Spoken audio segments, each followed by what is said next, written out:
How many people believe in the idea that the way you think has some effect on your life?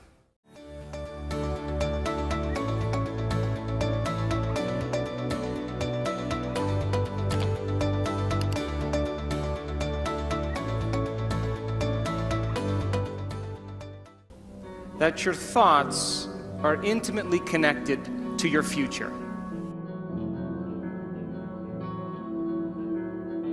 So your thoughts in some way create your reality. You believe that? So how many people in this audience have a clear vision of their future? You see, you think 60 to 70,000 thoughts in one day. Out of those 60 to 70,000 thoughts that you think in one day, 90% of those thoughts are the same thoughts as the day before. So if you believe that your thoughts somehow are connected to your life, then the same thoughts always lead to the same choices. The same choices always lead to the same behaviors. The same behaviors create the same experiences, and the same experiences produce the same emotions. And those very same emotions drive the very same thoughts. And your biology, your neurocircuitry, your neurochemistry, your neurohormones, and even your genetic expression is equal to how you think, how you act, and how you feel. And how you think, how you act, and how you feel is called your personality. And your personality creates your personal reality. That's it. So then, if you wanted to create a new personal reality, a new life, then you would have to start thinking about what you've been thinking about and change it. You would have to become aware of your unconscious thoughts and observe them. You would have to pay attention to your automatic habits and behaviors and modify them. And you would have to look at the emotions you live by every single day that are connected to your past and decide if those emotions belong in your future. You see, most people try to create a new personal reality as the same personality, and it doesn't work. You literally have to become someone else. So your brain is organized to reflect everything you know in your life. Your brain is a record of the past. It's an artifact of all the things you've learned and experienced to this moment. So if you wake up every morning and get out of bed on the same side, shut the alarm clock off with the same finger, shuffle into the bathroom and use the toilet like you always do, go and get a cup of coffee and drink coffee out of your favorite mug, then get in the shower and wash yourself off in the same routine way, drive to work, get to work, see the same people that push the same emotional buttons, do the same things that you've memorized and do so well, then hurry up and go home, and hurry up and check your emails, and hurry up and check your Facebook, then hurry up and go to bed. Here's my question. Did your brain change at all that day? We could say that you were thinking the same thoughts, performing the same unconscious actions, living by the same emotions, but secretly expecting your life to change. So there's a principle in neuroscience. And the principle says, nerve cells that fire together wire together. So if you're thinking the same thoughts, making the same choices, demonstrating the same behaviors, reproducing the same experiences that stamp the same networks of neurons into the same patterns, and then produce the same emotions, You're going to hardwire your brain into a very finite signature.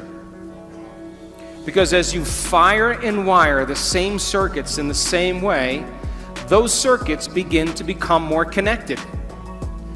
And by the time you're 35 years old, this is science now, we become a set of memorized behaviors, unconscious habits, automatic emotional reactions, beliefs and perceptions, and even attitudes that function just like a computer program. And if you do something over and over and over again, the repetition of those actions over time conditions your body to know how to do it better than your mind. And a habit is when your body knows better than your mind, where you've done something so many times that the body now knows how to do it better than the brain.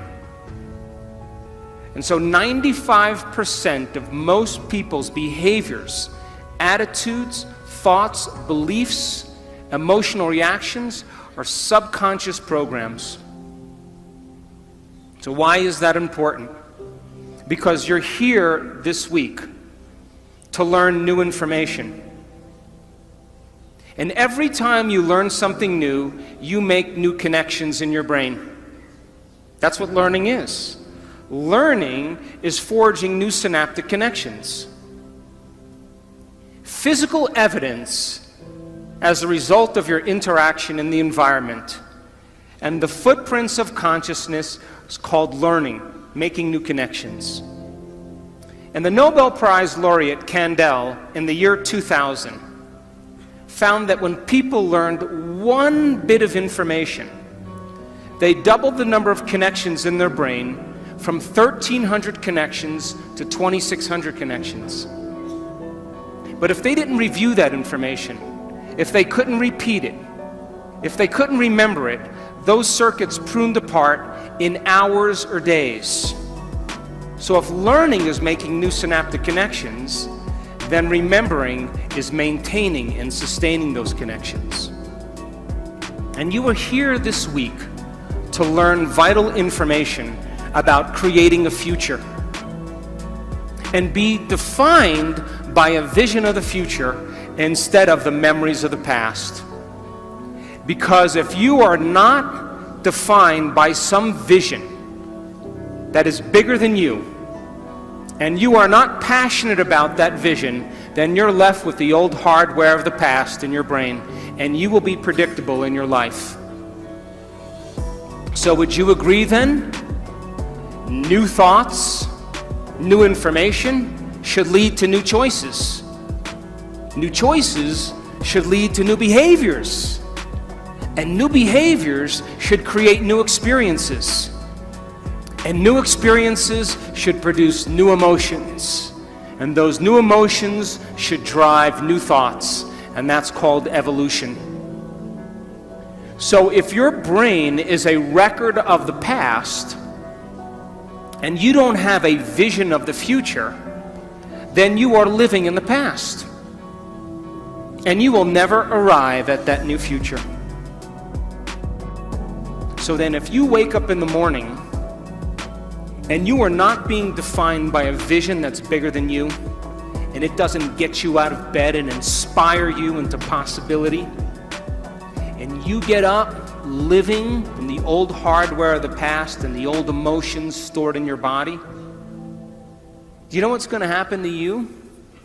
You're going to wake up and you're going to open your eyes and you're going to see the same people and go to the same places and do the exact same thing at the exact same time. And the moment you open your eyes, all of a sudden now, it's your external environment that's controlling how you think and feel. Because you have a neurological network in your brain for every person you know, every place that you go, everything that you own, everything that you do. And the moment you open your eyes and you see the same people and go to the same places and do the exact same thing at the exact same time, it's your external environment that's turning on different circuits in your brain, causing you to think equal to everything that you know. And you told me you believe that your thoughts have something to do with your destiny.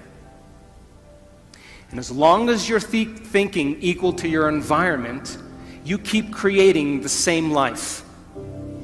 To change, to truly change, is to think greater than your environment, to think greater than the circumstances in your life, to think greater than the conditions in your world. And every great person in history knew this. Whether it was Mahatma Gandhi, Martin Luther King, the Wright brothers, Joan of Arc, they all had a vision. Couldn't see it, couldn't smell it, couldn't taste it, couldn't feel it, but it was alive in their mind. It was so alive in their mind that they began to live as if that future reality was happening in the present moment. And so the moment you stop making the same choices that you always make, get ready, because it's going to be uncomfortable. And that's the moment you are heading towards the new self.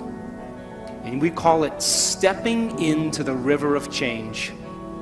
But now, remember, 95% of who you are is your body as the mind. You know, you've done something enough times that your body does it better than your brain. So you may actually complain unconsciously because your body does it all the time. And all of a sudden you say, no complaining, no more blaming, no more feeling sorry for myself, no more talking about other people. I'm going to stop. You know what happens, don't you? The body starts sending signals to the brain. The body's been conditioned that way. And all of a sudden you start hearing the thoughts in your head that say, why don't you start tomorrow? Tomorrow's a better day. This is too hard for me, I can't change. Something's wrong with me, it's my mother's fault. It's my ex-husband's fault. It's my ex-wife's fault. I'm this way because of this event. Or the most important one, this doesn't feel right. And the moment you respond to that thought as if it's true, that thought leads to the same choice, which leads to the same behavior, that creates the same experience, that produces the same emotion, and the person says, this feels right. That feels familiar. Going from the old self to the new self, stepping into that void, stepping into that uncertainty, is the biological, the neurological, the chemical, the hormonal, genetic death of the old self. And people will say to us, well, in that unknown, I can't predict my life or my future. And we always say the same thing to them. The best way to predict your future is to create it, not from the known, but from the unknown. And when you and I get comfortable in the place of the unknown, that's where the magic happens. And it never happens in the known.